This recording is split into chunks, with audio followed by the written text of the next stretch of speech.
Chapter 1. The mission that changed everything. Transport helicopter cut through the night sky like a blade through silk, its rotors turning the freezing mountain air into a deafening rhythm that matched the pounding of my heart. I pressed my gloved hand against the cold metal wall, trying to steady myself as Captain Mara's shouted orders over the headset.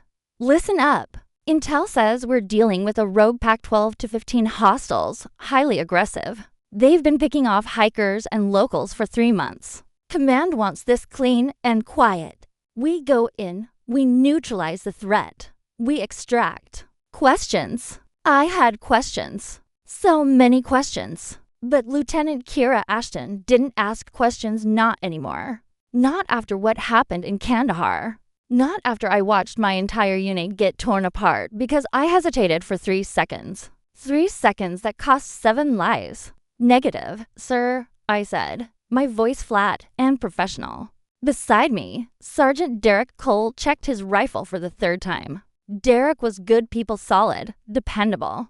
The kind of soldier who'd cover your 6 without thinking twice. He caught my eye and offered a tight smile that didn't reach his eyes. None of us were comfortable with this mission. Something about it felt wrong. 30 seconds. The pilot called out. The helicopter descended into a clearing surrounded by towering pines, their branches heavy with snow that reflected the moonlight like crystallized ghosts. The moment our boots hit the ground, the cold bit through my tactical gear with vicious intensity. This wasn't ordinary mountain cold. This was something deeper. Older. We moved information, weapons raised, night vision casting everything in eerie green. Captain Maris took point, with me and Derek flanking, and for other soldiers forming our perimeter. The forest was too quiet. No wind, no animals. Just the crunch of our boots in fresh snow and the sound of our controlled breathing. Contact. 11 o'clock, Maris whispered. I swung my rifle toward the tree line and froze. They emerged from the shadows like nightmares given 4 massive wolves. Each one easily twice the size of any natural canine. Their eyes caught the moonlight and reflected it back in shades of amber and silver. Beautiful. Terrifying. Wrong. Hold fire until I give the order, Maris commanded, but his voice wavered. He'd seen combat in 3 different countries, led missions through hell itself, and I'd never heard fear in his voice until now. The largest wolf stepped forward. Its fur a mix of midnight black and storm gray. Even on 4 legs, its shoulder reached my chest. It stared directly at me with eyes that held too much intelligence, too much understanding. This wasn't an animal. This was something else entirely. Sir, they're not attacking, Derek said, his voice tight. They're watching, and they were. All 12 of them, ranged in a loose semicircle, simply watching us. Waiting. That's when I saw it. The black and gray wolf, the leader, wore something around its neck. Not a collar. Something metallic that caught the light. My breath hitched as recognition slammed into me like a physical blow. Dog tags. Military dog tags. Hold your fire, I shouted, stepping forward despite every instinct screaming at me to run. Captain, check 3 o'clock the Alpha. It's wearing tags. Morris's weapon dipped slightly as he processed this information. That's impossible. But it wasn't impossible. It was right there, hanging from a chain around the massive wolf's neck. I took another step closer, and the wolf's ears flicked forward, its head tilting slightly as if curious about my approach. Ashton, what the hell are you doing? Derek hissed. I didn't answer. I couldn't, because as I moved closer, the moonlight illuminated the tags more clearly, and I could make out letters. A name, a service number. Blackwood, J. Captain. U.S. Army. Blood turned to eyes. Captain Jonathan Blackwood had gone missing in these mountains 2 years ago. During a classified operation, his entire team vanished without a trace. The official report said they were KIA, lost in an avalanche. No bodies recovered. They lied. It's Blackwood, I breathed, my weapon lowering despite myself. Captain Jonathan Blackwood. He was declared dead 2 years ago. The wolf's eyes, Blackwood's eyes, met mine with an intensity that nearly brought me to my knees. There was recognition there, and pain. So much pain buried beneath the surface of that inhuman gaze. "That's not possible," Morris repeated. But his conviction was crumbling. "If that's true, then the army knows." I finished, the pieces clicking into place with horrifying clarity. They know what happened to Blackwood's team. They know what these things are, and they sent us here to clean up their mistake. A branch snapped behind us. We spun round to find more wolves emerging from the forest, but these were different. Smaller, more aggressive, with foam at their mouths and wild, uncontrolled eyes. They weren't watching. They were hunting. Blackwood's pack erupted into action. The massive wolves surged past us, intercepting the rabid ones before they could reach our position. The forest exploded into violent snarling, snapping, the wet sound of flesh tearing. It was carnage, primal and brutal. "Fall back to the LZ," Morris ordered, but I couldn't move. I stood transfixed, watching Blackwood fight. Watching him protect us. Derek grabbed my arm. "Kira, we need to move, now." A rabid wolf broke through the line, charging straight for Morris. I raised my weapon on instinct, but before I could fire, Blackwood intercepted it with devastating force. They collided in a tangle of fur and fangs, rolling through the snow in a deadly dance. When they separated, the rabid wolf lay still, its neck twisted at an unnatural angle. Blackwood stood over it, chest heaving, blood staining his muzzle. Then he turned to look at me again, and something passed between us in that moment, something I couldn't name, but felt in every cell of my body. Extraction into minutes. The pilot's voice crackled over the radio. "I've got movement all over the ridge. You need to move now." The pack had finished with the rabid wolves and was melting back into the forest. But Blackwood remained, still watching me. I took a step toward him, drawn by something I didn't understand. "Ashton." Derek's voice was sharp. "We're leaving." I wanted to stay. God help me. I wanted to stay and understand what I just witnessed. But Derek was pulling me backward, and Morris was already running for the helicopter. As we lifted off, I pressed my face to the window, searching the clearing below. Blackwood stood in the center of it, a dark silhouette against the snow, still as a statue, watching me leave. Back at base, they'd debrief us. They'd tell us the mission was compromised.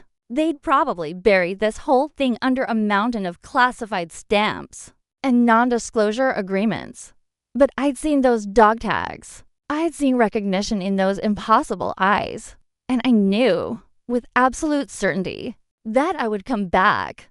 Whatever Jonathan Blackwood had become, whatever secrets the army was hiding in these mountains, I was going to find the truth, even if it destroyed me. Chapter 2. Ghosts and Secrets. The debriefing room smelled like stale coffee and lies. Colonel Hendricks sat across from me, his face an unreadable mask of military discipline. He'd been asking the same questions for 40 minutes, circling around what we'd seen without ever actually addressing it directly. "And you're certain about the dog tags, Lieutenant Ashton?" "Yes, sir." I kept my voice steady, professional. "Captain Jonathan Blackwood." Service number matched what I found in the database. Hendricks's jaw tightened almost imperceptibly. The database you accessed without authorization. The database that should have shown a Kier listing, but instead showed an active classified. "Operation?" I countered. "Sir, what happened to Blackwood's team? What are we really dealing with in those mountains?" "That's above your pay grade, Lieutenant. With all due respect, sir, you sent us to kill American soldiers." The room went silent. Derek shifted uncomfortably beside me, while Captain Mara stared straight ahead, his expression carefully neutral. We all knew the truth now, even if nobody wanted to say it out loud. Hendricks leaned back in his chair, studying me with cold calculation. Captain Blackwood and his team were lost during a classified biological warfare training exercise. "What you encountered were not soldiers, Lieutenant. They were infected subjects, dangerous, beyond recovery. They protected us, I said flatly. Those infected subjects saved our lives from the rabid ones. Rabid ones? Hendrix's eyes narrowed. I'd said too much, but the words were already out, and I could see the wheels turning behind Hendrix's eyes. He knew something he wasn't sharing. You're all being reassigned effective immediately, Hendrix said, standing abruptly. This incident is classified at the highest level. You will not discuss it with anyone, including each other. Sign the NDA letters on your way out. Dismissed. We filed out in silence. But Derek caught my arm in the hallway once we were out of earshot. You're going back, aren't you? He asked quietly. I didn't answer, but he read it in my face. Kira, don't. Whatever's happening up there, it's bigger than us. Let it go. I can't. The words came out harder than I intended. You didn't see his eyes, Derek. Blackwood was still in there. Still human, somehow. Or maybe you saw what you wanted to see because you can't save the ones you lost in Kandahar. His voice was gentle but firm. This isn't your redemption. Maybe he was right. Maybe I was chasing ghosts, trying to save a man who was already gone just to make up for the ones I couldn't save before. But something in Blackwood's gaze had called to me recognition, intelligence, and something else I couldn't name. Connection. I have to know the truth, I said finally. Derek sighed, running a hand through his hair. Then at least be careful. And if you need backup, he left the offer hanging. 3 days later, I found myself hiking back into those mountains alone, dressed in civilian clothes with a backpack full of supplies and no backup plan. The smart thing would have been to walk away, accept my reassignment, forget everything I'd seen. But I'd never been good at doing the smart thing. The forest was different in daylight, less menacing, but somehow more watchful. I could feel eyes on me as I followed the coordinates I'd memorized, retracing our path to the clearing where everything had changed. I reached it by late afternoon, the snow undisturbed except for animal tracks crisscrossing through the trees. For a long moment, I simply stood there, wondering if I'd made a mistake. What was I expecting? That Blackwood would just appear because I'd come back? I know you're watching, I called out, my voice echoing through the silent forest. I came alone. I just want to talk. Nothing. I tried again. My name is Lieutenant Kira Ashton. I was part of the team sent to hunt you. But I don't think that's what you are. I think something happened to you and your men, and the army buried it. I want to help. Still nothing. I was starting to feel foolish, talking to an empty forest like some kind of a branch cracked behind me. I spun around to find a man standing at the edge of the clearing. Not a wolf, a man. He was tall, broad-shouldered, with the kind of build that came from years of military training. Dark hair fell across a face that would have been handsome if not for the haunted look. In his amber eyes, the same eyes I'd seen in the wolf. He wore torn cargo pants and a thermal shirt that had seen better days. And around his neck hung those unmistakable dog tags. Captain Jonathan Blackwood, in human form. You shouldn't have come back, he said, his voice rough from disuse. It's not safe. I found myself unable to move, unable to breathe. He was real, human, whatever I'd expected. It wasn't this. You're alive, I whispered.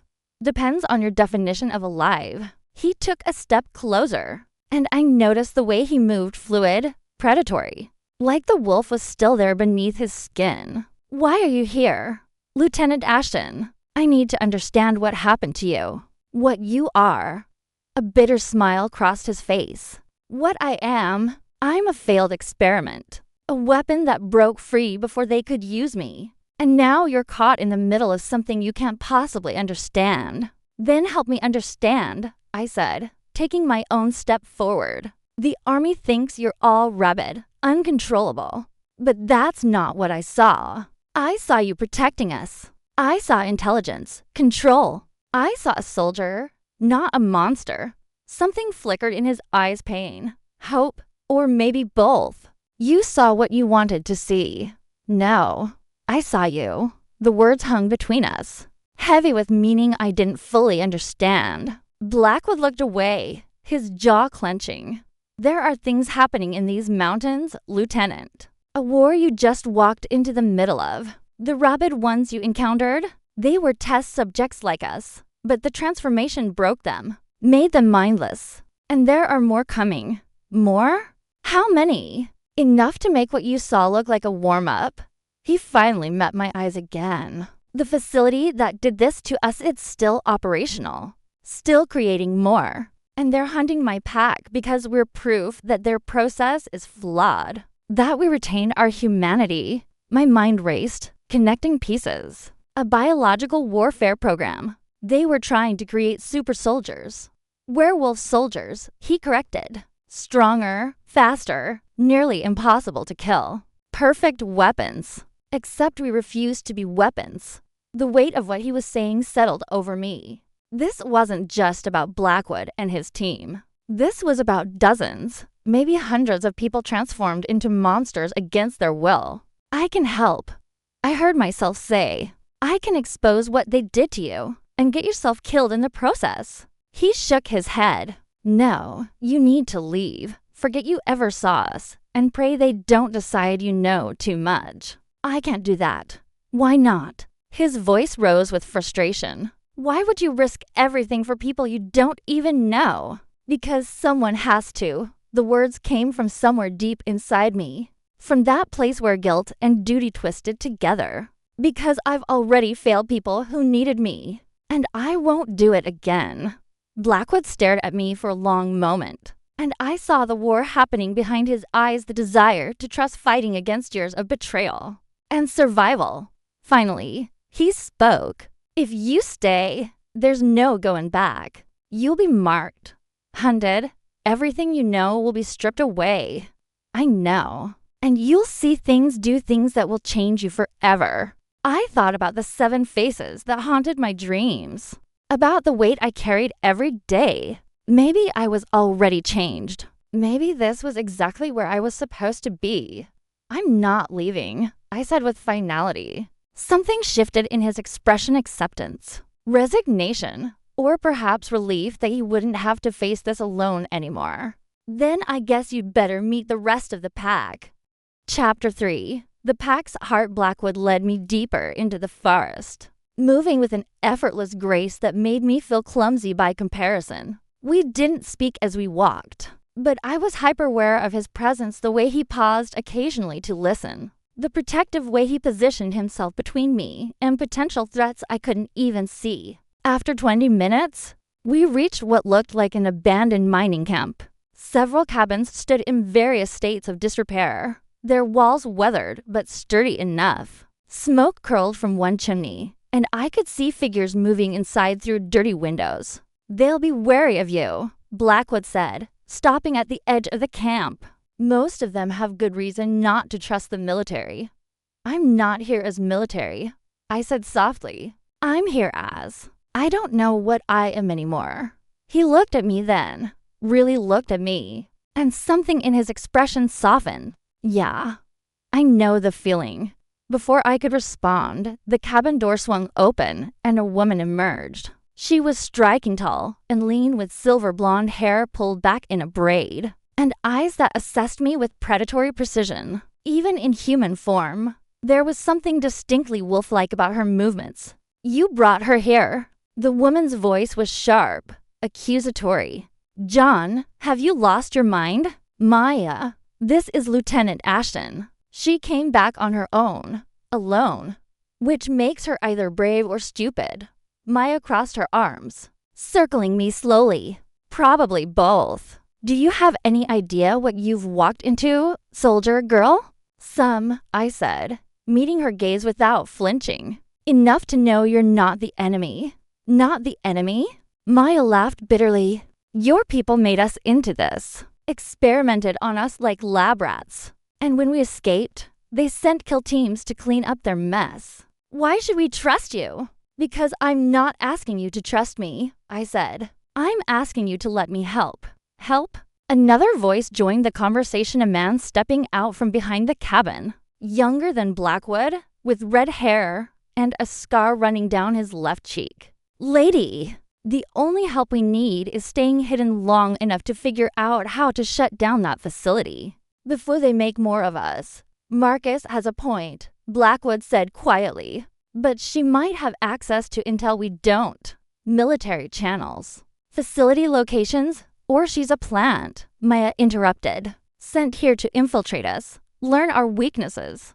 I could feel the situation spiraling. These people had every reason to be paranoid, every reason to see me as a threat. I needed to give them something real, something that proved I was serious. Project Lycaon, I said suddenly. The name had been buried deep in the classified files I'd accessed. A single reference that I'd almost missed. That's what they called it. The program that did this to you. The silence that followed was deafening. Blackwood's eyes widened fractionally, while Maya's expression shifted from hostility to shock. How do you know that name? Blackwood's voice was dangerously quiet. I hacked the system before they locked me out. There wasn't much, just fragments. But I know the facility is designated as Site 7, somewhere in these mountains. And I know they're planning another round of trials. New subjects, scheduled for next month. Marcus swore under his breath. Maya's hands clenched into fists at her sides. More people, she whispered. They're going to do this to more people. Not if we stop them first, I said firmly. But I need your help. I need to know everything how the transformation works. What weaknesses they might exploit. Where the facility might be hidden. Blackwood studied me for a long moment, and I could see him weighing the risks against the possibilities. Finally, he nodded. Come inside. If you're going to help, you need to understand what you're dealing with. The cabin's interior was sparse but functional sleeping bags on the floor, a fire crackling in the stone fireplace, weapons stacked in the corner. For other people sat around the room, all watching me with varying degrees of suspicion. Blackwood introduced them quickly. Marcus the redhead, Maya, and 3 others, a quiet man named Thomas, a young woman named Sarah who couldn't be more than 22, and an older man named Victor who had the bearing of someone who'd once been in charge. They took us 18 months ago. Blackwood began, settling onto a wooden bench near the fire.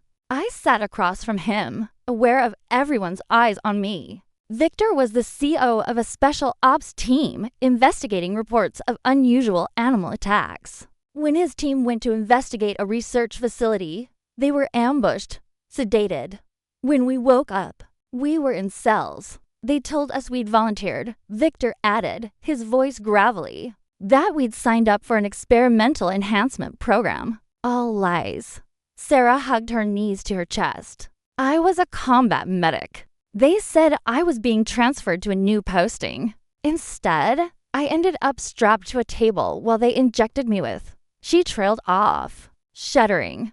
A modified virus, Blackwood continued. Part genetic manipulation, part something else. Something old. They found something in these mountains ancient DNA preserved in ice. Wolf DNA, but not entirely. Something that predated modern species. My scientific training struggled to process this. That's impossible. So are werewolves, Maya said dryly. And yet, here we are. The transformation is painful, Blackwood said, his voice dropping, especially the first time. It feels like your body is tearing itself apart and rebuilding. Most people don't survive it. Out of the 30 test subjects in our group, only 12 of us made it through with our minds intact. The others? I almost didn't want to know. The rabid ones you encountered, Marcus said quietly. The ones whose minds broke. They're driven purely by instinct now. Hunting, feeding, killing. The facility keeps them contained, studies them, but sometimes they escape. Or maybe they're released. Hard to tell the difference. That's why we can't just leave, Sarah said, looking at me with haunted eyes. If we run, they'll keep making more. More failed experiments. More people who lose themselves to the beast. I felt the weight of their stories settling over me like a physical burden. These weren't monsters. They were soldiers and medics and good people who'd been betrayed by the very institution. they'd sworn to serve. How do you control it? I asked. The transformation? Blackwood's gaze met mine, and there was something raw in his expression. Willpower. Anchors. You have to hold onto what makes you human: memories, emotions, connections. It's like standing at the edge of a cliff every time, deciding whether to fall or stay standing. John's the strongest of us, Maya said, and there was respect in her voice now. He can shift at will, maintain control even during the full moon. The rest of us, we struggle, especially when emotions run high. Anger, fear, pain. Victor elaborated. Strong emotions trigger the change. That's why we stay isolated. Why we can't risk being around people. I looked at Blackwood, understanding dawning. That's why you pushed me away. You were afraid you might hurt me. He didn't deny it. Every moment you're here, you're at risk. From us, from the facility, from whatever comes next. You should understand that before you commit to this. But I was already committed. Had been from the moment I saw those dog tags around a wolf's neck. Tell me about the facility. I said, whatever you remember. Guard rotations, security measures, lay out anything that might help us plan an assault. An assault? Marcus leaned forward. Lady, there are 12 of us against a military-grade research facility with armed guards and containment. Protocols designed specifically to handle werewolves. That's suicide.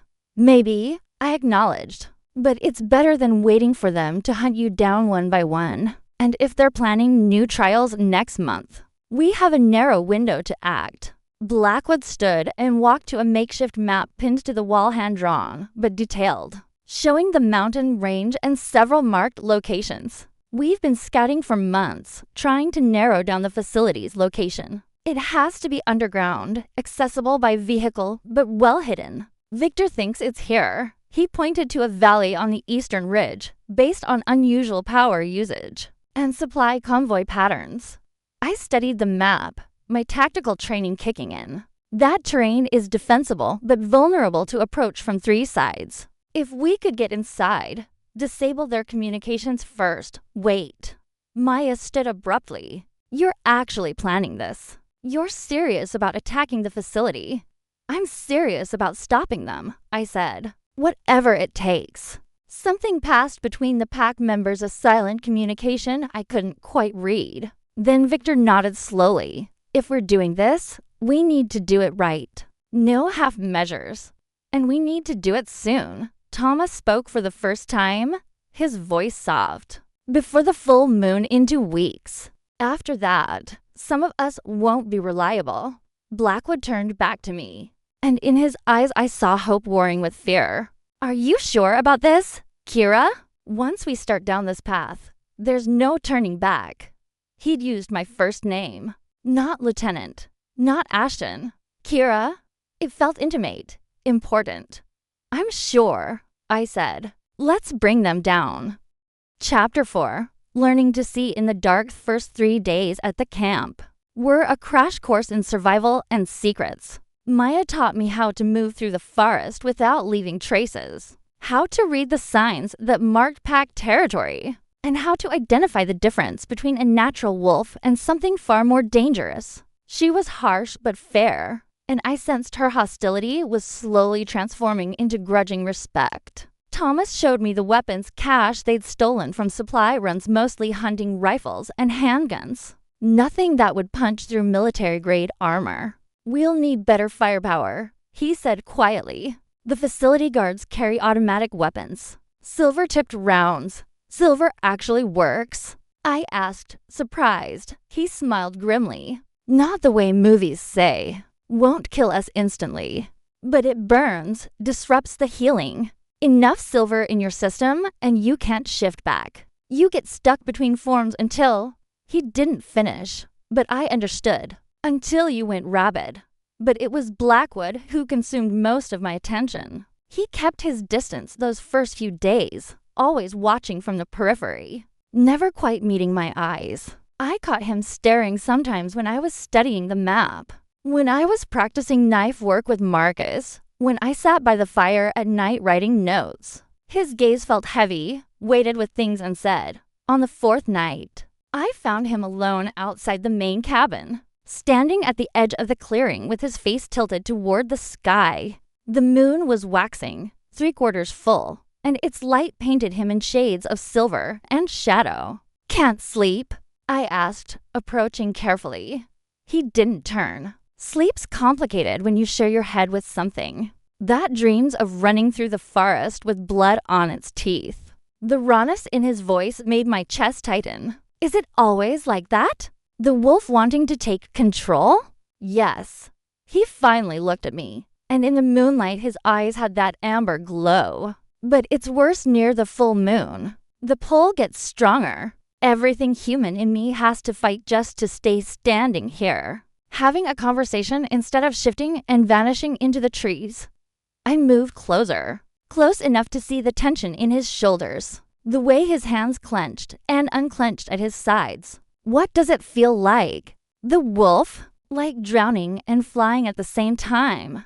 His voice dropped to barely above a whisper. Like I'm split into, and both halves are fighting for control. The wolf isn't evil, that's what people don't understand. It's pure, instinctive, free. It wants to hunt and run and protect the pack. It's me that's complicated. Me that carries all the guilt and duty and fear. Fear of what? He was quiet for so long I thought he wouldn't answer. When he did, his voice was rough with emotion, hurting someone I care about. The weight of those words hung between us. Someone I care about. Was he talking about the pack? Or was he talking about me? Is that why you've been avoiding me? I asked softly. I haven't been. He stopped, exhaled sharply. Yes, that's exactly why. John, you don't understand. Kira. He turned to face me fully now, and the anguish in his expression was almost painful to witness. When you're near me, the wolf focuses on you, wants to protect you, but also it recognizes something I don't fully understand yet. And that terrifies me because I can't afford to lose control. Not with you here. Not when one mistake could what? Hurt me? I stepped closer, eliminating the distance between us. I'm not afraid of you. Maybe you should be. But he didn't move away. We stood there, inches apart, the air between us crackling with tension. I could hear his heartbeat too fast, too loud. Could see the amber bleeding into his eyes as the wolf stirred beneath his skin. Show me, I said impulsively. Let me see what you really are. Kira, I need to understand. If we're going into that facility together, if I'm putting my life in your hands, then I need to see all of you, not just the parts you think are safe. He stared at me for a long moment, warring with himself. Then slowly, deliberately, he began to unbutton his shirt. The shift is easier without clothes. He explained, his voice strained. Unless you want to explain to Maya why you're buying me new shirts. Despite the tension, I almost smiled, noted. He stripped down to his waist, and I tried not to notice the lean muscle. The scars that marked his torso, some from bullets, some from claws. He kicked off his boots, shed his pants, until he stood before me in the moonlight wearing nothing but those dog tags. Don't run, he said. No matter what you see. Running triggers the chase instinct. I won't run. He closed his eyes, and I watched something ripple through him, a wave of energy that made the air shimmer. His breathing deepened, became labored. Then the change began. It wasn't like the movies. There was no dramatic soundtrack, no convenient camera angles. It was brutal and beautiful and visceral. His bones cracked and reformed, his body twisting and reshaping itself with sounds that made me wince. Fur sprouted across his skin in waves of midnight and storm gray. His face elongated into a muzzle, teeth lengthening into fangs. The entire transformation took maybe 30 seconds, but it felt like an eternity. When it was done, the massive wolf from that first night stood before me, breathing hard, amber eyes locked on mine. He was even larger than I remembered, easily 6 feet at the shoulder, with paws the size of dinner plates. Every instinct screamed at me to back away, to run, to survive. I didn't move. Instead, I slowly extended my hand, palm up, the way you might approach a dangerous dog. The wolf's ears flicked forward, its head tilting slightly. Then, with careful deliberation, it stepped closer. Its breath was hot against my palm. I could see myself reflected in those amber eyes, small, fragile, human. The wolf leaned forward, its massive head pressing against my hand, and I felt the softness of its fur beneath my fingers. "John," I whispered, "you're still in there, aren't you?" The wolf made a sound not quite a growl, not quite a whine, something between. Then it did something that stole my breath.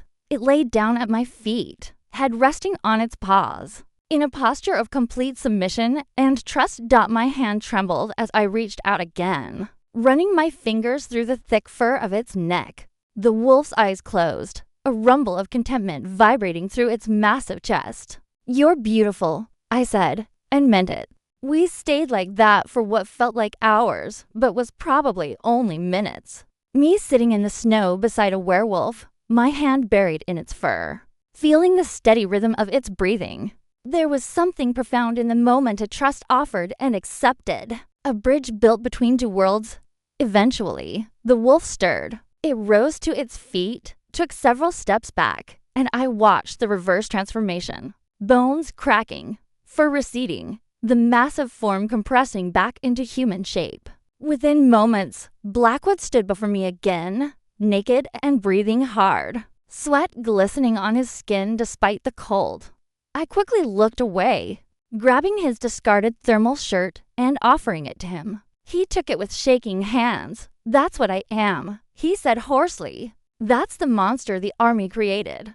That's not what I saw."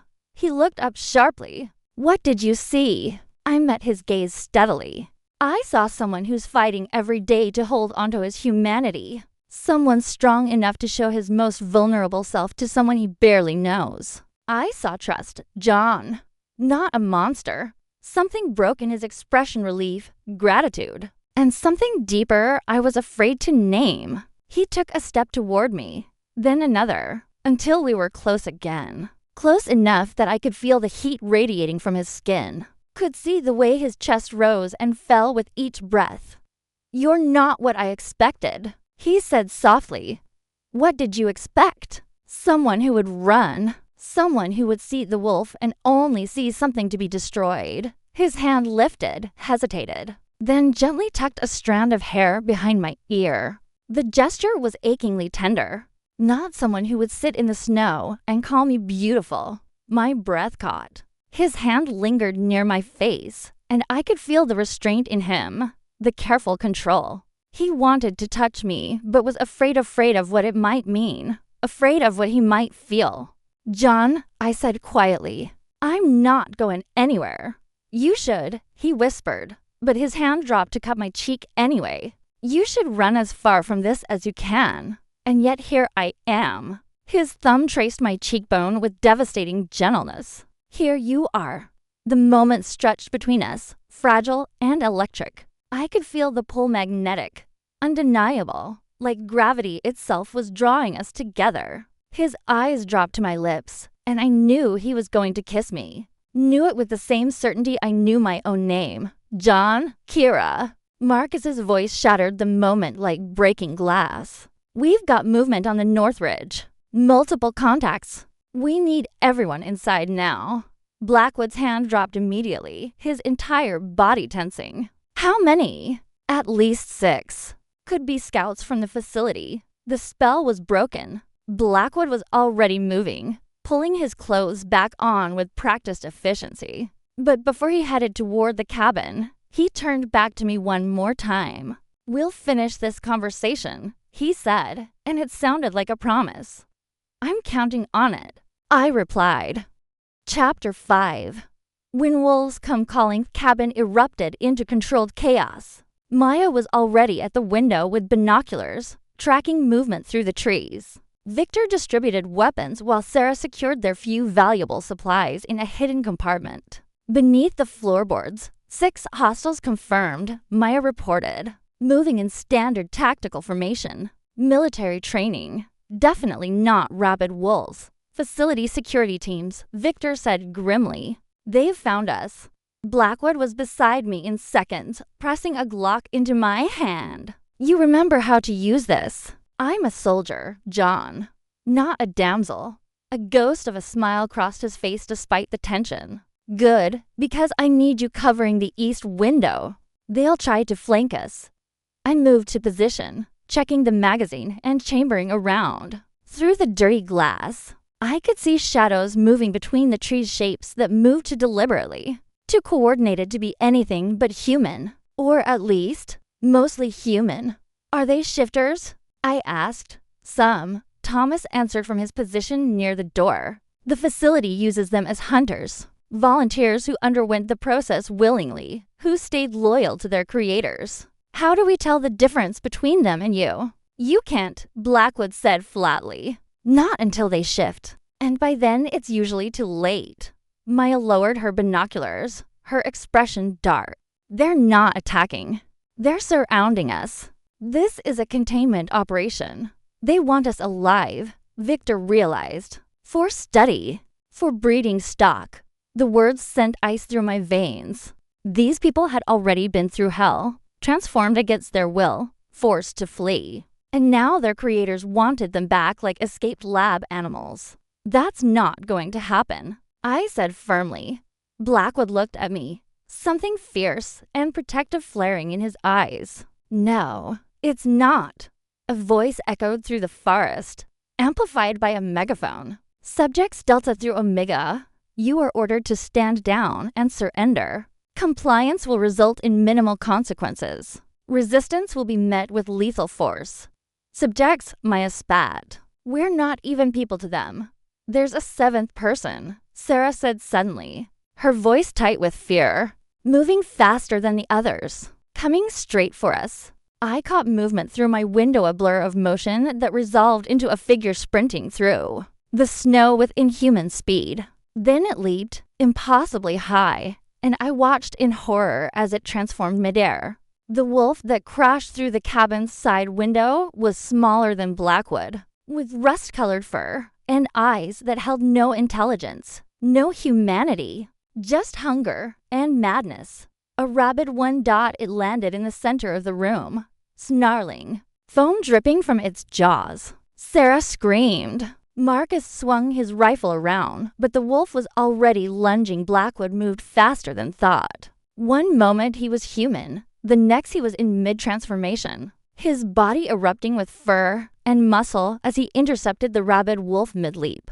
They collided with devastating force, crashing through the opposite wall in a tangle of teeth and claws. They're using the rabids as shock troops. Victor shouted. Everyone out, move, move, move. The cabin exploded into action. Maya shifted in seconds, her human form melting into a silver-gray wolf that bounded through the broken window. Thomas and Sarah were right behind her, both transforming as they ran. Victor grabbed a pack and gestured for me to follow. Outside, chaos reigned. The tactical team had opened fire, muzzle flashes lighting up the forest. I could hear snarling, screaming, the wet sound of flesh tearing. Two more rabid wolves had joined the fray, and the pack was fighting on multiple fronts. I raised my weapon and took aim at a tactical officer moving to flank Maya. Squeezed the trigger. He went down. No hesitation, no remorse. These people were trying to recapture the pack. My pack died when had I started thinking of them that way? A wolf, one of the tactical team's shifters, came at me from the left. I spun. Fired 3 shots center mass. It yelped and fell, but was already healing, already rising. I fired again, this time aiming for the head dot. It stayed down. Kira. Blackwood's voice, human again, ragged with exertion. He appeared beside me, blood streaming from a gash across his ribs, naked except for those dog tags. We need to fall back to the ravine. We can't hold this position. Where are the others? Maya's leading them north. Victor and I will cover your retreat. I'm not leaving you. His eyes met mine, fierce and desperate. You have too. If they capture you with us, they'll use you against us. You're our weakness now. Don't you understand? The truth of it hit me like a physical blow. I've become something to him that could be exploited. A pressure point. A vulnerability.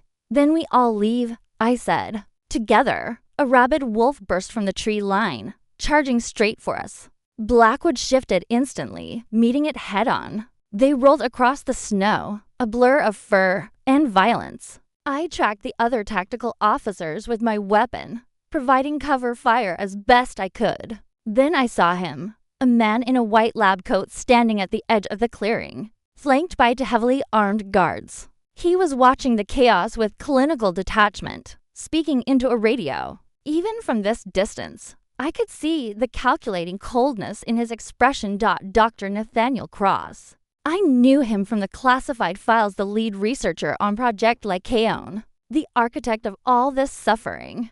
Our eyes met across the battlefield, and he smiled. It was the smile of a man who already knew he'd won. Fall back. Victor's voice cut through the chaos. Everyone to the ravine. Now, Blackwood finished the rabid wolf with brutal efficiency and shifted back to human form, grabbing my arm. Run, now.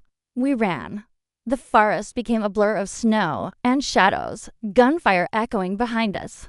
My lungs burned, my legs screamed in protest. But I kept pace with Blackwood as we crashed through the undergrowth. Behind us, I could hear pursuit both human and otherwise.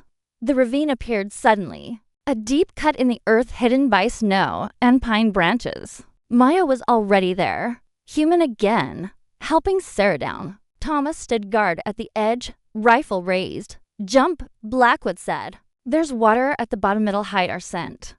I didn't hesitate, took 3 running steps, and leaped into the darkness. The fall seemed to last forever. Then I hit icy water that drove the breath from my lungs and shocked every nerve ending into sharp focus. I surfaced gasping, treading water as the current pulled me downstream. Blackwood splashed down beside me seconds later, followed by the others. The ravine was narrow here, the wall steep and covered in ice. Nearly impossible to climb, which meant nearly impossible for our pursuers to follow. Let the current take you, Victor gasped. It'll carry us 2 miles downstream. There's a cave system there.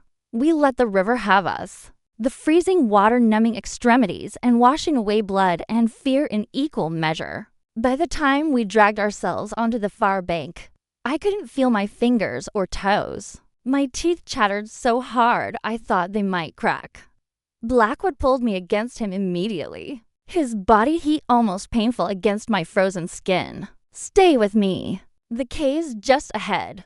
We stumbled through the darkness as a group, leaving behind everything: supplies, weapons, shelter. All we had were each other and the clothes on our backs. Or in Blackwood's case, just his dog tags. The cave was small, barely large enough for all of us. But it was dry and hidden. Maya started a small fire with practiced efficiency while Victor checked everyone for injuries. Sarah was crying quietly, the shock finally hitting her. We lost everything, Marcus said, his voice hollow. They found us. They'll keep finding us. Then we stop running, I said, my voice stronger than I felt. We take the fight to them. With what? Thomas gestured at our sorry state. We have nothing. No weapons, no supplies, no intel. We have something better. I looked at each of them, then let my gaze settle on Blackwood. We have each other, and we know their weakness now. What weakness? Maya asked. They need you alive. That man I saw, Dr. Cross, he's not interested in killing you. He wants to recapture you, study you, breed you. That means they'll hold back. They'll try to contain rather than kill. And we won't, Blackwood finished, understanding dawning in his eyes. We won't, I confirmed. We hit the facility before they can regroup. Hard and fast. No mercy. Victor studied me with new respect. You're talking about a suicide mission. I'm talking about ending this. For all of you. For every person they might transform in the future. I met each of their eyes in turn. I'm talking about freedom. Silence fell over the cave, broken only by the crackle of the fire and the drip of water from the ceiling. Then, slowly, one by one, they nodded. "When do we go?" Sarah asked, wiping her tears. I looked at Blackwood. He looked back at me with something that might have been admiration, might have been fear, might have been love. 3 days, he said. We rest, we heal, we plan. Then we burn their facility to the ground. And if we die trying? Marcus asked. Then we die free, Maya answered later. After the others had fallen into exhausted sleep, I found myself unable to rest. Blackwood sat near the cave entrance, keeping watch, still naked except for those dog tags that caught the firelight. I joined him silently, wrapping a salvaged blanket round both of us. He tensed for a moment, then relaxed, letting me press against his side. "You called them my pack earlier," he said softly, "when you were fighting." "Did I?" "You did." His arm came around me, solid and warm. "Kira, if we do this, if we actually attack the facility, there's a good chance we won't come back." "I know. And you're still going through with it." "Yes." He was quiet for a long moment. Then, "Why? You could leave right now. Walk away from all of this. Live your life." I thought about the question, about the 7 faces that haunted me, about the emptiness I'd carried since Kandahar, about the moment I'd first seen recognition in a wolf's eyes. Because, I said finally, for the first time since I lost my squad, I feel like I'm exactly where I'm supposed to be. His hand found mine in the darkness, fingers intertwining. Even if where you're supposed to be is a cave, freezing, preparing to assault a military facility with a pack of werewolves? Especially then. He laughed softly, the sound rumbling through his chest. Then he turned his head, his lips brushing against my temple in a gesture so tender it made my chest ache. "You're extraordinary," he whispered, "and I'm terrified of losing you." "Then don't," I whispered back. "Don't lose me, and I won't lose you." It was a promise we both knew might be impossible to keep. But in that moment, in that cave, with his heartbeat steady against my ear, I believed it anyway. Chapter 6. Blood Moon rising next to days passed in a haze of preparation and stolen moments. Victor proved to be a tactical genius, sketching out assault plans in the dirt with a stick while we huddled around the small fire. Maya and Thomas scouted supply drops, returning with weapons, ammunition, and thermal gear lifted from unmanned hunting cabins. Sarah used her medical training to stockpile what little first aid supplies we could scavenge. And Blackwood taught me about the bond. It happened on the 2nd night. When I woke from a nightmare the facility, Dr. Cross's smile. Watching Blackwood transform back into human form only to find him dead. Those amber eyes vacant and empty. I jerked awake with a gasp, my heart racing. Blackwood was beside me instantly, though he'd been across the cave seconds before. His hand found mine in the darkness. I felt it, he said quietly, wonder and concern mixing in his voice. "Your fear." It hit me like a wave. "What do you mean you felt it?" He settled beside me, close enough that I could see his face in the dying firelight. "The bond, it's hard to explain. In wolf packs, there's a connection between members. We can sense each other's emotions, sometimes even locations. But this what I'm feeling with you, it's different. Stronger. I'm not a shifter. No." His thumb traced circles on the back of my hand. "But you're something else. Something the wolf recognizes on an instinctive level." "What am I?" The question came out barely above a whisper. His eyes met mine, and in them I saw fear and hope warring for dominance. "Mate," he said finally. "The wolf knows you as mate." The word hung between us, heavy with implications. Mate, not girlfriend, not partner. Something primal and permanent and absolutely terrifying. "That's impossible," I said, but my voice lacked conviction. "Is it?" He shifted closer, his free hand coming up to cup my face. "You feel it too, don't you? This pull between us, like gravity, like fate." I did feel it, Had felt it from the moment I saw those dog tags around a wolf's neck. A connection I couldn't explain, didn't want to examine too closely because it felt too big, too consuming. What does it mean? I asked. In shifter lore, it means we're bound, two halves of one soul, that our lives are meant to be lived together. His voice dropped. It means I would burn the world down to keep you safe. It means the thought of losing you is worse than any torture the facility could devise. John, I know it's too fast. I know we barely know each other. But the wolf doesn't care about timing or logic. It knows what it knows.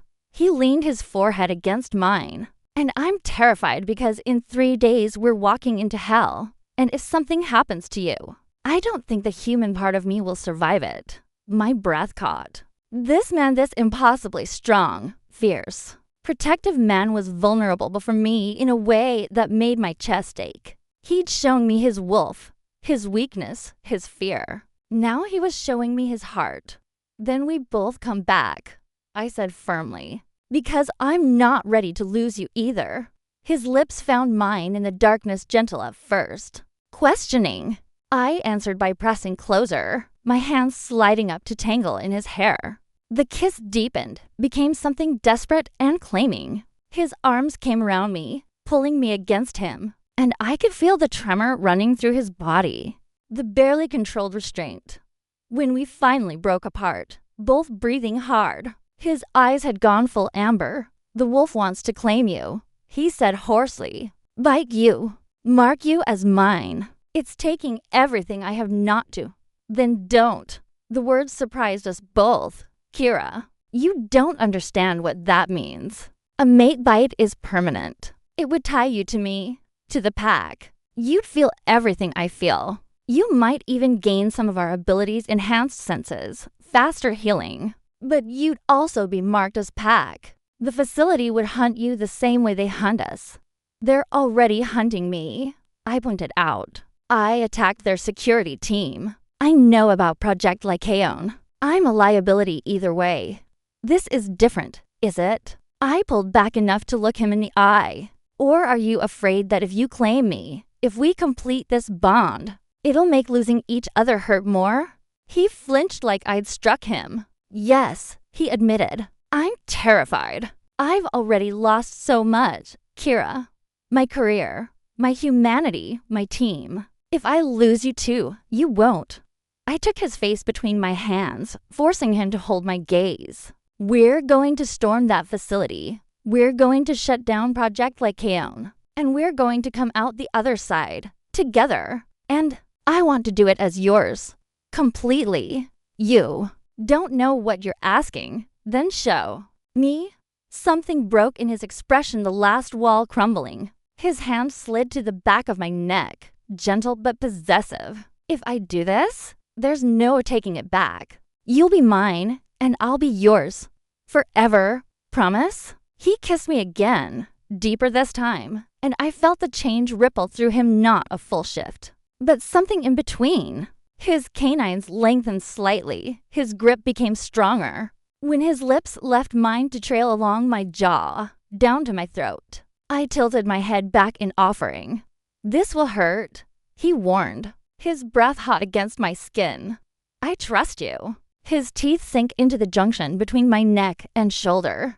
The pain was sharp and immediate, but it was followed by something else, a rush of sensation that felt like fire and ice and electricity all at once. I gasped, my hands clutching at his shoulders as something fundamental shifted inside me. I could feel him, not just his physical presence, but his emotions, the fierce love, the desperate fear, the absolute devotion. It poured into me like a flood, overwhelming and perfect. And beneath it all, I felt the wolf, ancient and powerful, curling around me in welcome. Mine. It seemed to say, ours, pack. Mate. When he pulled back, there was blood on his lips and concern in his eyes. Are you okay? I touched the mark on my neck, already healing faster than it should. I could feel the bond between us now, a golden thread connecting our souls. And I could sense the others too, fainter but present. The pack. I can feel you, I whispered in awe. All of you. Welcome to the pack, Kira Ashton. Maya's voice came from across the cave. I thought she was asleep, but she was sitting up, watching us with a knowing smile. About damn time. Sarah let out a sleepy laugh. We've been taking bets on when he'd finally claim her. I said after the mission. Thomas wins. You were betting on us? I asked, caught between embarrassment and amusement.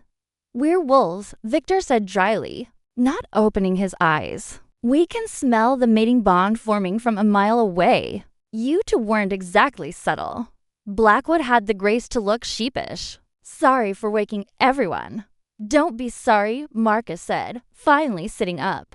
This is good. Stronger bonds make stronger packs, and we need all the strength we can get for what's coming. The weight of the coming mission settled over us again. But now, with the bond thrumming between Blackwood and me, with the pack's acceptance warming me from the inside, it felt less like certain death and more like a chance. A real chance.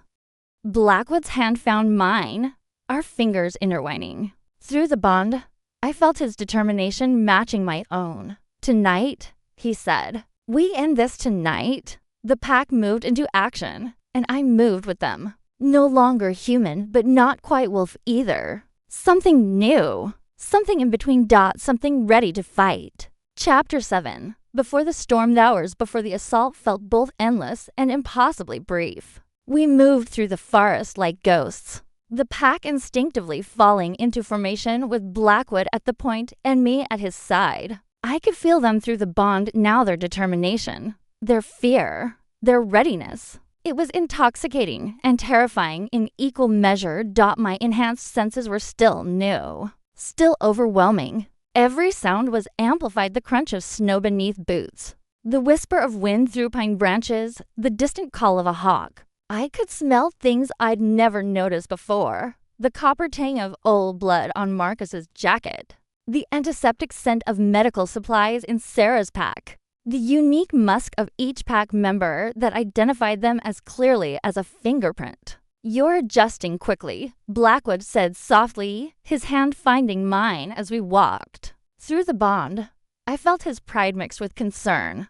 Everything is so loud, I admitted. How do you filter it all out? Practice. Focus on what matters. Let the rest become background noise. He squeezed my hand. Focus on my heartbeat. Use it as an anchor. I did. And gradually, the overwhelming cacophony began to settle into something manageable.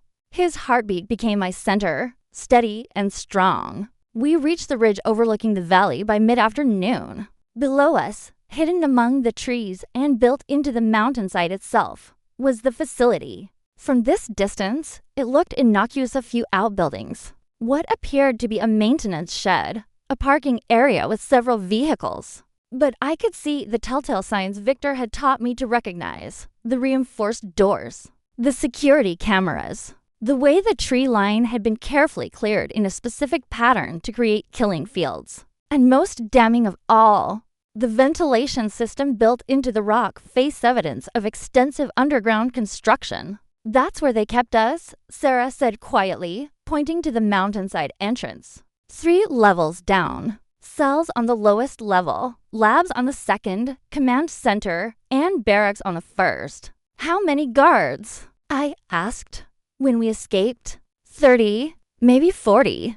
But they'll have increased security after our breakout. Victor studied the facility through binoculars. I'm counting at least 6 external patrols, which means double that inside. We're outnumbered 3-1, Thomas observed. Possibly worse. But we have surprise, Maya countered. And the full moon. They won't expect us to attack when we're at our most volatile. Blackwood checked his watch. Moonrise is in for hours. We need to be inside and moving before then, or some of us won't be able to maintain control. Some of us. I looked at him sharply through the bond. I felt his reluctance to answer. Maya spoke instead. John, Victor, and I can handle the shift under the full moon. We're strong enough. But Thomas, Marcus, and Sarah, she trailed off. We lose ourselves, Thomas finished bluntly. The moon pulls too hard. We shift and we don't come back until it sets. Just instinct and hunger. My stomach tightened. So we have a 3-hour window.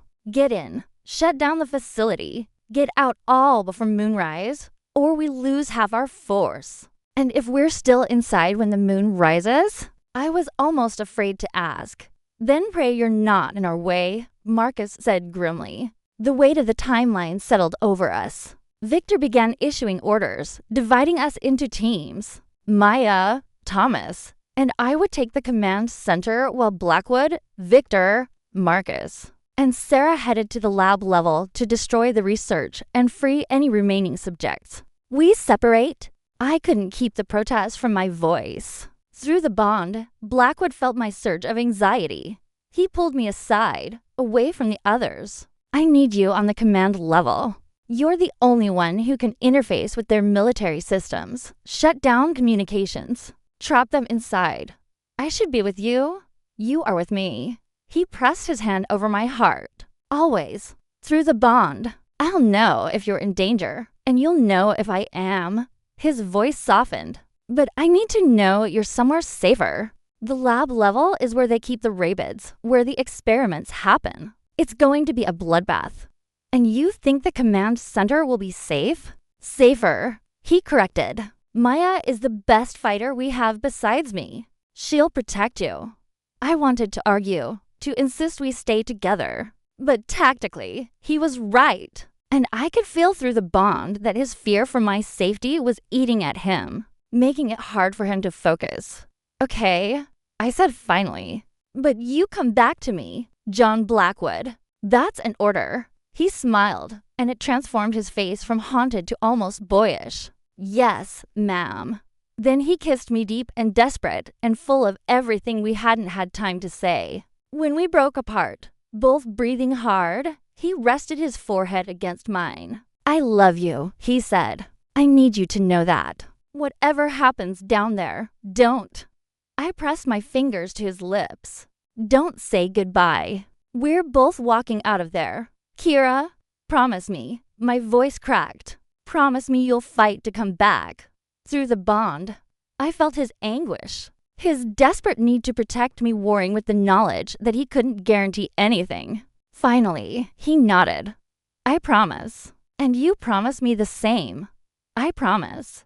We sealed it with another kiss, softer this time, almost reverent. Round us, I could feel the pack giving us privacy through the bond, but their own fears and farewells were bleeding through. Sarah crying quietly in Thomas's arms. Marcus and Victor going over the plan one last time. Maya standing alone. Her grief for a pack member who died in the initial escape hitting her in waves. I reached out through the bond, trying to offer comfort. Maya's head turned, and she met my eyes across the distance. After a moment, she nodded acknowledgement and acceptance. We were pack. We faced this together. As the sun began its descent toward the horizon, casting long shadows across the snow. Victor called us together for final preparations. We checked weapons, redistributed ammunition, went over entry points and fallback positions one last time. Remember, Victor said, his voice carrying the weight of command. This isn't just about survival anymore. This is about ending Project Lycaon. Every piece of research, every data file, every sample, it all burns. We don't leave them anything to rebuild with. And if we encounter other subjects, Sarah asked, people still in cells, we free them if we can. Blackwood said firmly, give them the choice we never had. But if they're rabid, if they're too far gone, he didn't finish. But we all understood. Mercy, not murder. An end to suffering. The sun touched the peaks of the western mountains, painting the sky in shades of orange and red. Blood colors, I thought. Then pushed the omen away. 1 hour, Victor announced. We move in 1 hour. As the light fails, use the time to center yourselves, to prepare mentally. The pack dispersed, each seeking their own form of peace before the storm. I found myself drawn back to Blackwood, and through the bond, I felt his answering pull. We sat together on a fallen log, his arm around my shoulders, my head on his chest. Neither of us spoke. We didn't need to. Through the bond, everything was shared, every fear, every hope, every desperate prayer that we'd see another sunrise together. Tell me something, I said finally, breaking the silence. Something about before all of this. He was quiet for a moment, his fingers absently playing with strands of my hair. I had a sister, he said softly, Emma. She was going to be a doctor. Brilliant, kind, always laughing. She died in a car accident 3 years before I was taken. I joined the military partly to escape the grief. I'm sorry. She would have liked you. He continued, would have appreciated your fire, your refusal to back down. He pressed a kiss to the top of my head. I think she sent you to me. Somehow, tears pricked my eyes. Tell me about her. Tell me everything. And he did. As the sun set and the shadows lengthened, Blackwood told me about his sister, her terrible jokes, her love of terrible horror movies, the way she snorted when she laughed too hard. He told me about his childhood, his parents, the life he'd lived before the army transformed him into something other than human. I shared my own stories in return about the 7 soldiers I'd lost in Kandahar, about the guilt that ate at me, about the loneliness that had defined my life until I saw those dog tags around a wolf's neck. We traded pieces of ourselves, filling in the gaps, building something real and lasting out of borrowed time. 5 minutes. Maya's voice cut through our cocoon. She stood a respectful distance away, but her expression was urgent. Victor says it's time. Blackwood stood, pulling me up with him. His hand cupped my face, thumb tracing my cheekbone with infinite tenderness.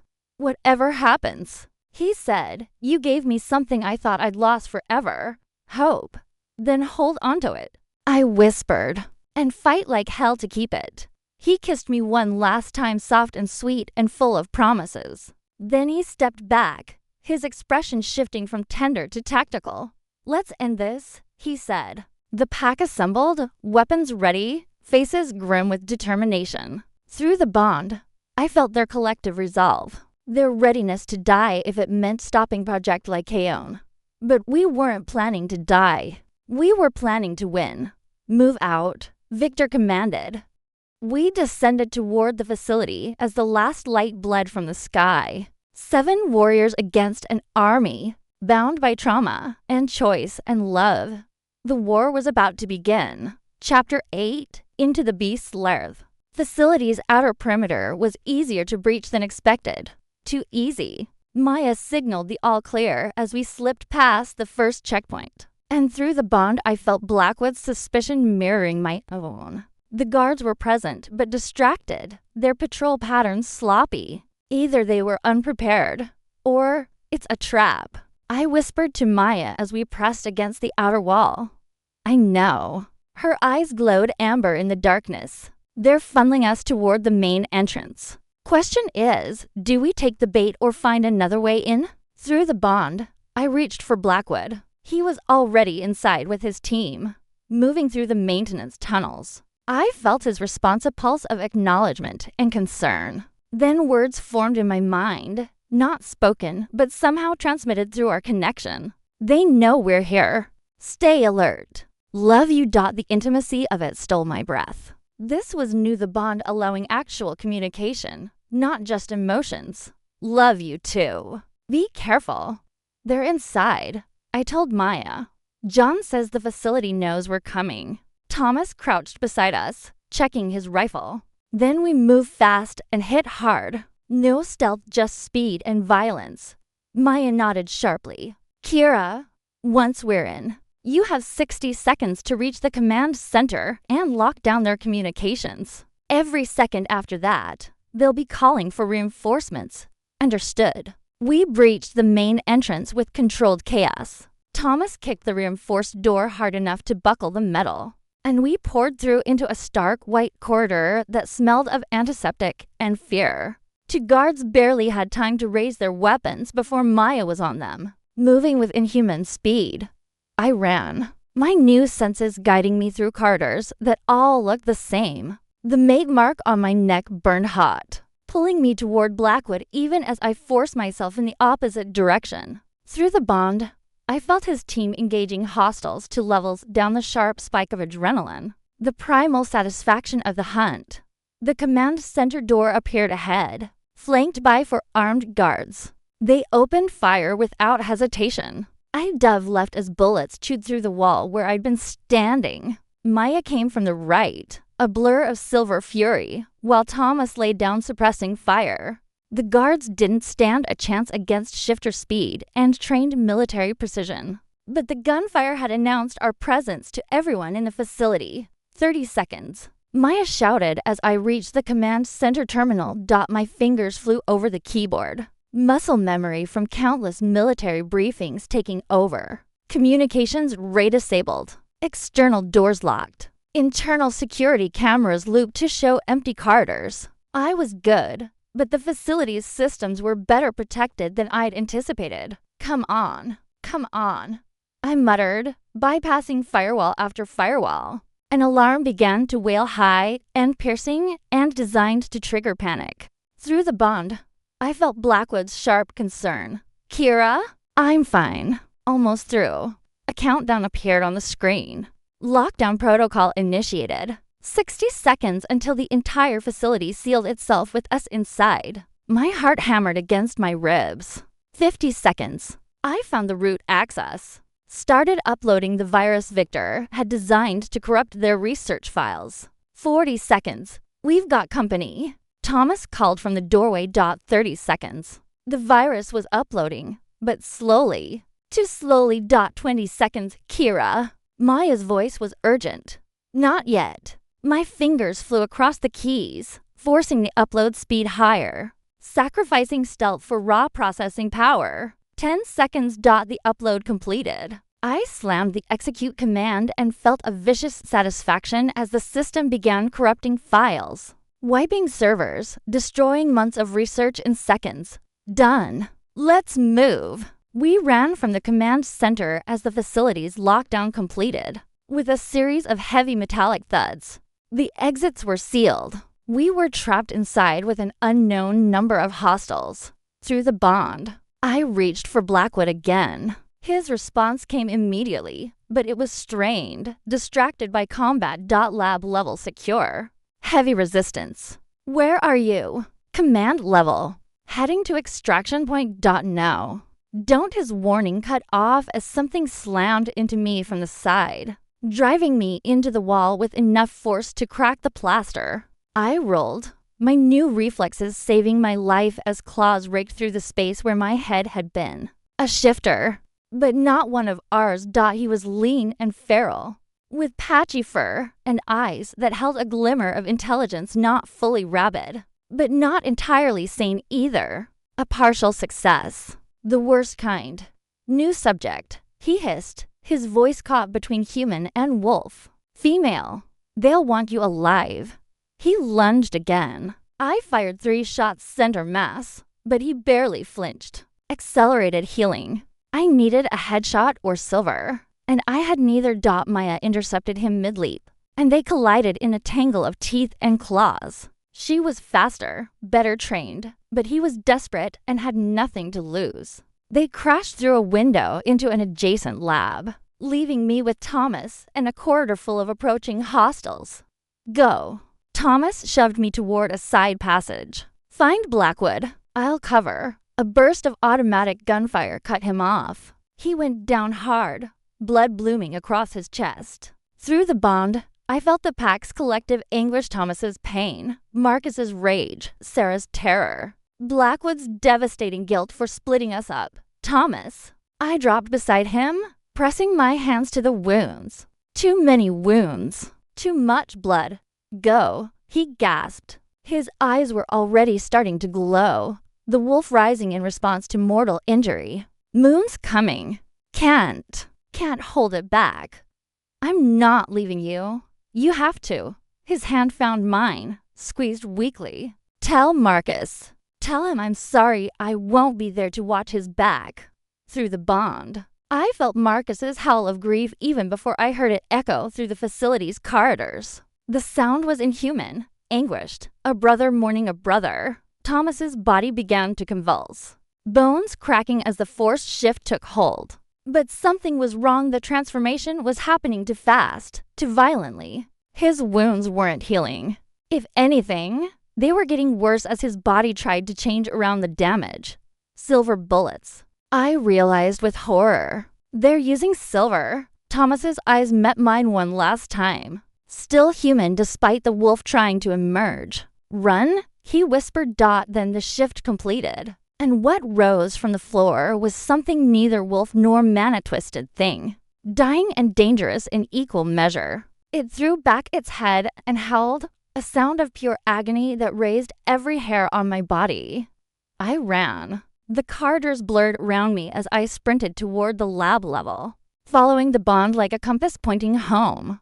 Behind me, I could hear Thomas, or what had been Thomas, staring through the facility in his death throes. Guards screamed. Gunfire erupted. The sound of breaking glass and rending metal echoed through the halls. John, Thomas is down. Silver bullets. The shift is killing him. The wave of grief that came back through the bond nearly drove me to my knees. Then fury, hot and primal, and through it all, fierce determination. How close are you? 2 minutes. Maybe less. The moon. I can feel it rising. We're running out of time. He was right. I could feel it too now. A pull in my blood. The mate mark burning like fire. If I could feel it, the pack must be going mad with the need to shift. I burst through a set of double doors and into hell itself.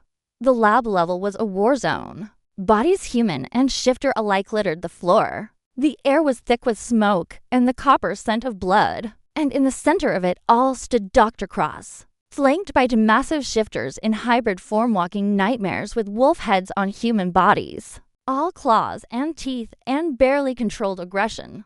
Lieutenant Ashton, Dr. Cross said pleasantly, as if we were meeting for tea.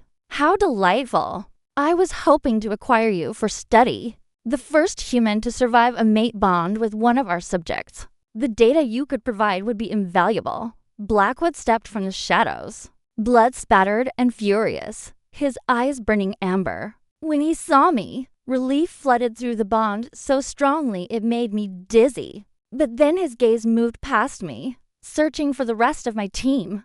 Maya? Fighting. Still alive. Thomas? I couldn't answer. Didn't have to. Through the bond, he felt my grief, my guilt. His face went blank with shock, then twisted with rage. You killed my pack brother, he said quietly, and every word dripped with lethal promise. Dr. Cross adjusted his glasses. It was nothing personal, Captain Blackwood. Simply containing a threat. Though I must say, I'm impressed you've maintained control this long. The moon is rising. Soon you'll lose that famous discipline of yours, and we'll be waiting with silver and cages when you do, as if summoned by his words. The moonlight finally broke through the high windows, pale and silver and absolutely irresistible. I felt Blackwood's control shatter through the bond. Around the facility, the pack began to shift, all of them at once, pulled by the full moon's call. I heard Maya's howl from the upper level, Marcus's roar of grief and rage, Sarah's cry as she surrendered to the wolf. Blackwood's eyes locked on mine, and in them I saw him fighting, struggling to hold on just a few seconds more. Run, he forced out through gritting teeth. Please, Kira. Run. Never, I said. Then I watched the man I loved transform into something beautiful and terrible, and prepared to fight beside him, human and wolf, together against the monsters who'd created him. Chapter 9, Blood, Moon, and Freedom. Transformation was instantaneous and devastating. Blackwood's wolf erupted in a surge of muscle and fury, larger than before, more primal under the full moon. But through the bond, I felt him still there, still aware, fighting to maintain control. Together. His voice echoed in my mind. We fight together. He lunged at Dr. Cross's hybrid guards with terrifying speed. Maya crashed through a skylight above, her silver-gray wolf joining the fight. Marcus tore through a wall. His grief over Thomas transformed into pure rage. Sarah darted between guards, dragging prisoners from hidden cells, more victims of Project Lycaon. Through the bond, I felt Victor coordinating from above, setting charges throughout the facility. 2 minutes, he projected. Then this whole place comes down. I fired at Dr. Cross as he retreated toward a hidden exit. "You're making a mistake," he shouted. "Without us, you'll all go rabid. We'll take our chances." I fired again, sending him diving for cover. Blackwood fought with deadly precision, the wolf and man working in harmony. When a hybrid lunged at me, he intercepted it, protecting me with savage efficiency. Through our bond, I felt no bloodlust, just grim necessity. Protect mate. Always protect. An explosion rocked the upper levels. "Time's up," I screamed. Maya held a retreat signal. The pack moved as one, Sarah herding freed prisoners while Marcus provided rear guard. Blackwood lifted me onto his back, and we ran as the facility collapsed behind us. 3 miles away. In a moonlit clearing, the pack finally stopped. Blackwood shifted back to human form, and I threw myself into his arms. "You held on," I whispered fiercely. "Because of you." His arms crushed me against him. The bond gave me something to anchor to. Round us, 17 freed prisoners stood lost and traumatized but alive. Thomas hadn't made it, but his sacrifice had given us the time we needed. "Is it over?" Sarah asked hopefully. "This facility is," Blackwood said, "but Dr. Cross escaped. He mentioned other locations." "Then we keep fighting," I said firmly. "We find those facilities and expose Project Lycaon to the world." One of the freed prisoners stepped forward. "What happens to us now?" Blackwood met each person's eyes. "You have a choice. We can help you disappear, or you can stay with us. Learn to control what you've become. Help us fight back." Slowly, they all nodded. The pack had just doubled in size. As dawn painted the sky, we started moving deeper into the mountains. Blackwood walked beside me, his hand in mine. "We're going to need help," he said. Taking down one facility was the easy part. "I have contacts in military intelligence," I replied. "And if Dr. Cross thinks he can rebuild in secret, he's forgotten I'm trained for exactly this kind of operation." He stopped, turning to face me in the sunrise. "You could still walk away. Would you blame me?" "Never. But I'd miss you every second of every day." "Then I guess you're stuck with me, Captain Blackwood."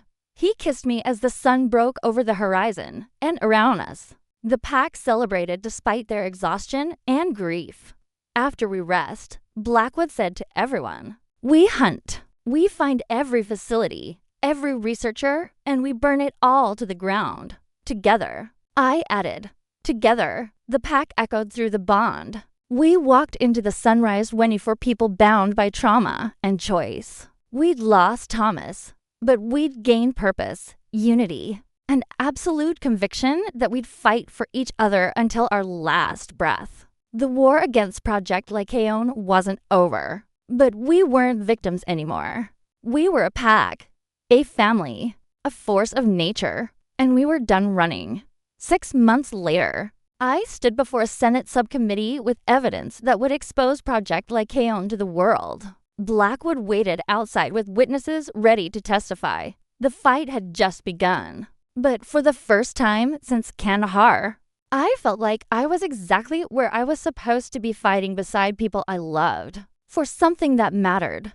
I was Lieutenant Kira Ashton, made to an alpha werewolf, pack member, fighter, and I was done letting the monsters win.